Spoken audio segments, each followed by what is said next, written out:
Kakaibang experience to para sa Sidra at Luke dahil ang show na ito ay bukod sa pagandahan ng motor ay meron ding loudest pipe at slow drag. Ang slow drag po ay babagalan ng motor na hindi ka na-outbalance katulad ni Kuya. Sa sobrang baba ng motor, hindi na siya na-outbalance dahil tumatayo ng kanya ang motor niya. What is up sa inyo mga daddy? Ngayong araw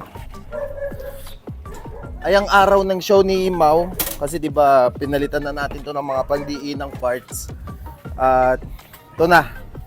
Dito na at kailangan pala nating may akyat na maaga dahil lakas ng ambon. Ngayon dalawa lang kami ni Tito Chad. Dito ka Tito Chad, dito ka muna. Tito Chad, magsalita ka naman. Ano sasabihin ko? Tingnan mo. Show sa Morong, VIP daw yon. Hindi ko sigurado pero magugulo tayo doon. Mga harang tayo ng mga mabibigat. Ito si Imaw, bigat-bigatan lang naman to. Kilala nyo naman to, una-una palang bigat-bigatan lang to. Wala naman din to eh. At habang naghahanap tayo ng payong, yan. Ito setup ni Imaw ngayon.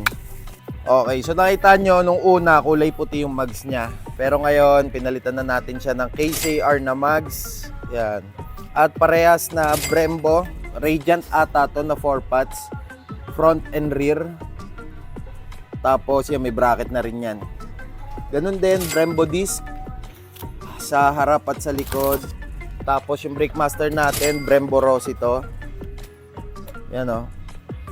At TMC or TRC, hindi ko alam kung anong brand na ito, na clutch lever. Dito naman sa ating sprocket, V-Force na sprocket. Sa harap naman ay Pro Taper, kulay violet na tumerno sa ating mud flap. Itong Z-Force natin 31T lang to. Bakit sobrang liit? Wala nang power to. Yes, wala na pong power yan mga daddy.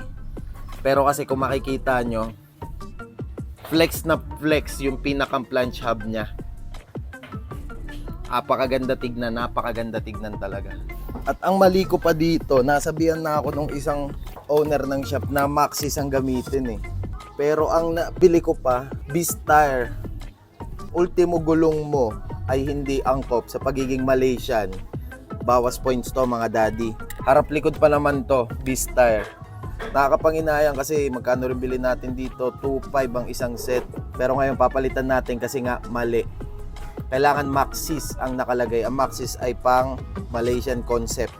Kasi pagka Beast ang nailagay at naisa lang sa show, ang pinakang tawag sa motor natin imbis na Malaysian concept ay Malaysian inspired lang, which is hindi naman tayo papayag ng ganon kasi wala tayong makukuhang mabigat na trophy. Kailangan makakuha tayo ng at least isa. Walang problema sa akin kung hindi tayo makadalawa, makatatlo. Nung last na salang natin nakatatlong trophy lang tayo dito kay Imaw eh. Pero ngayon napalitan na ng mga parts siya. So ayoko mag-expect na makakakuha tayo ng more than 3 ngayon. Isa okay lang, walang problema. Sa pinakang kulay ni Imaw ngayon, eto. Kung nakikita nyo dati, yung stock caliper niya ay kulay gold. Ngayon, gray na lang. Yung mags na nakalagay sa kanya dati, Jiren mags, kulay puti. Sobrang nag-complement sa pinakang fairings niya. Mas nagagandahan pa ako dun sa kulay niya dati. Stock na caliper, kulay gold, tas puti na mags. Pero ngayon, sa totoo lang, hindi ako satisfied sa kulay ni Imaw ngayon. Hindi pa to ang pinaka magiging itsura niya. Kung sakaling may baguhin tayo dito is yung kulay na mismo ni Imaw. Yung asul, napag-usapan na namin yan ng asawa ko. Gusto ko ang kulay dyan ay, ayoko muna sabihin, malalaman nyo eh. Mabigat-bigat na upgrade na naman yun. So ayan, sakay na muna natin to. Babalang natin to. Hop. Sige, 1, 2, 3. Oh. 1, 2, 1, 2, 3. Go. Okay. Okay, nagkasya na mga daddy. Kasyang-kasya. Diyan ka na lang. Alrighty. Nakatali na siya. Parang si Spider-Man lang. Ginanon lang oh. Angas talaga, may purpose talaga yung sasakyan eh, no? Okay mga daddy, dito na. Dito dyan na mag-asikaso simula ngayon. Okay, let's go. So ito mga daddy, di ba ngayon na yung araw ng ating show sa Morong, yan. So sila yung mga nag-install ng parts ni Imaw. Tol EJ, Tol Mark. Yun, shout out, maraming salamat. Oo. Hindi kayo pupunta? Isang sniper lang. Big bike? Oh, sige. Ay, shout out sa Muse nila. Muse na wow. Yun, shout out sa staff ng Kito Kiko. Yan, oh. Ito na siya. Nakita nyo naman na itsura. Ngayon kasi mas malinis lang kasi yung mga naka white balls na yung mga yan. Okay. So yan, dito na tayo. Tomas Clodio Colleges. Yan. Dito lang to sa Morong. Shout out sa Team Zidra at Luke. Lagi suporta sa mga show.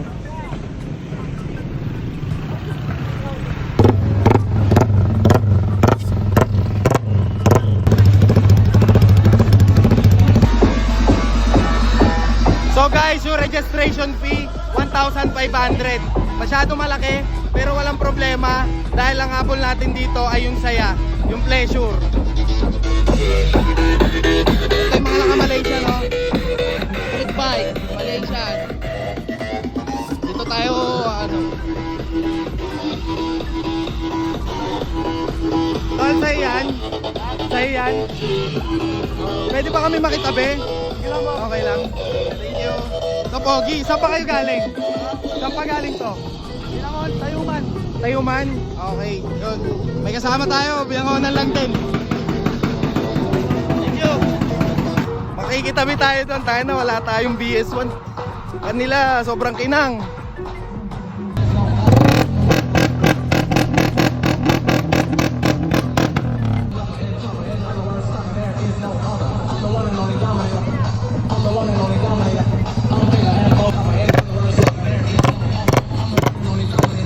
Mangingin tayo ng ano, na BS1 pag may kakilala tayo.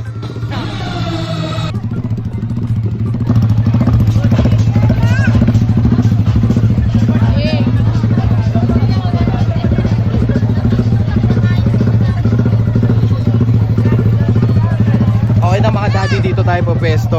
Dito sa mga poging Malaysian na rin to. Grabe, hindi din no.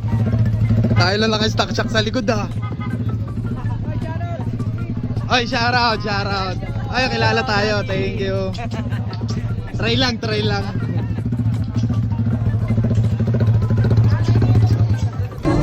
So eto mga daddy, di ba wala tayong dalang BS1 kasi nga nakakalimutan natin. Nangingi tayo ngayon.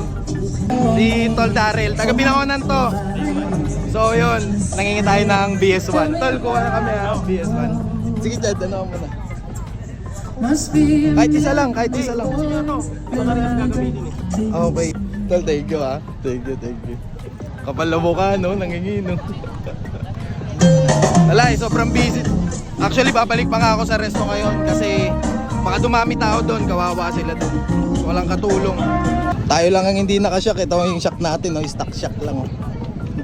Gusto ko magtanong-tanong doon sa ano eh. Gusto ko magtanong-tanong sa kanila eh. Mga set nila. Kaso, ewan ko, nahiya ako eh. Nahiya ako, wala yung kapal na mukha ko ngayon eh.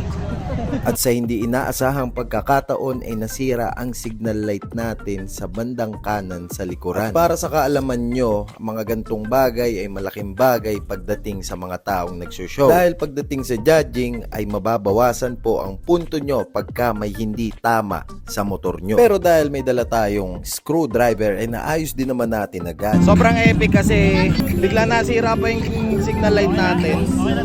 Okay na tol. Pero wag lang galawin. Ito tayo na mga daddy.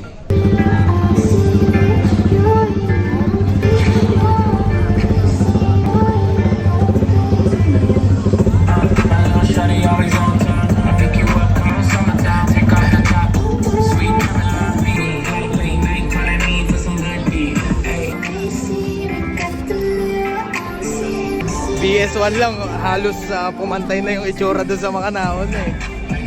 Tuyo lang talaga kanina kasi wala tayong preparation time dito mga daddy. Nung isang araw lang tayo nagkabit ng mga parts natin, pero yan, kahit pa paano nakahabol naman tayo. Sunod na show natin sa February na. Alam ko dito lang yun sa Cardona eh.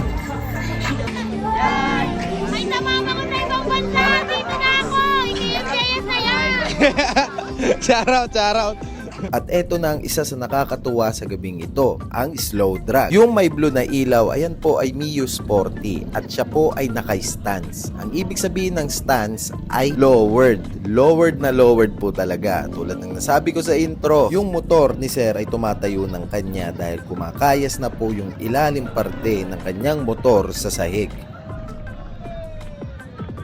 Hindi na po tayo sumali sa slow drag dahil kailangan po ng matinding practice para dyan. Pero hindi natin papalagpasin ang loudest pipe. 4, 3, 2, and 1.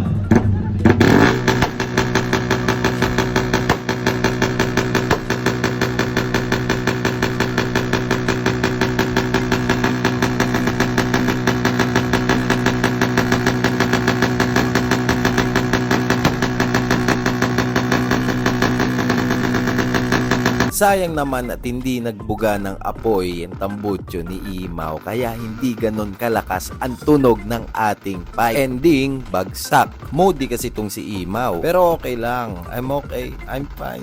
Kintya na. Pero wala rin naman talagang problema dahil nakakuha tayo ng 4 na trophy. Yung malaki ay Best of Show Malaysian Champions 3. Yung sumunod sa malaki ay Best Malaysian Sniper Champion Advance. At meron din tayong Best Malaysian 4-Stroke Champion Advance at isa pa which is Best Malaysian Yamaha First Advance.